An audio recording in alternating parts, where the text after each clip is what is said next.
تعبیر وراثہ عمل کا پہلا مرحلہ انتساخ کہلاتا ہے۔ انتساخ کے دوران ڈی این اے میں موجود جینیاتی معلومات ایک پیغام رساں آر این اے میں نقل کی جاتی ہے۔ انتساخ کا عمل خلیات کے مرکز میں وقوع پذیر ہوتا ہے۔ انتساخ کا پہلا مرحلہ ابتدا یعنی انیسیشن کہلاتا ہے۔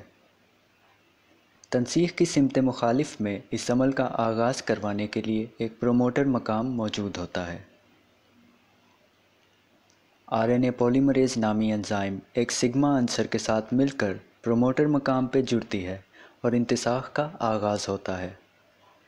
اس دوران ڈی این اے کی دوہری لڑیاں تنسیخ کے مقام پہ کھلنے لگتی ہیں۔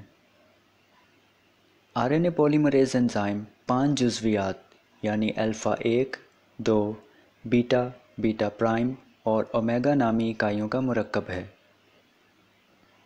جو کہ پولیمرائزیشن عمل کے لیے ضروری ہوتا ہے۔ ڈی این اے پولیمریز کے برعکس آر این اے پولیمریز کو تنسیخ کے آغاز کے لیے کسی پرائمر کی حاجت نہیں ہوتی۔ نیوکلیوسائڈ ٹرائی فاسفیٹ سالمات کے ملنے سے انتساخ کی شروعات ہوتی ہے۔ دوسرے مرحلے میں این ٹی پی سالمات بڑھنے لگتے ہیں اور آر این اے پولیمریز تنسیخ کی سمت میں سفر کرتی ہے۔ یہ عمل ہمیشہ 5 پرائم سے 3 پرائم کی سمت میں چلتا ہے۔ بالآخر جب ایک جین کی انتہا آتی ہے تو آر این اے پولیمریز خود کو ڈی این اے سے جدا کر لیتی ہے۔ یہاں ٹرانسکرپشن عمل کا اختتام ہوتا ہے۔ پروکیریوٹ جانداروں میں اختتامی مرحلہ کا انحصار رو پروٹینز پہ منحصر ہوتا ہے، جس میں رو پروٹینز کی مدد سے پیغام رساں آر این اے میں مخصوص خمدار شکلیں تشکیل پا کر انتساخ کو روک دیتی ہیں۔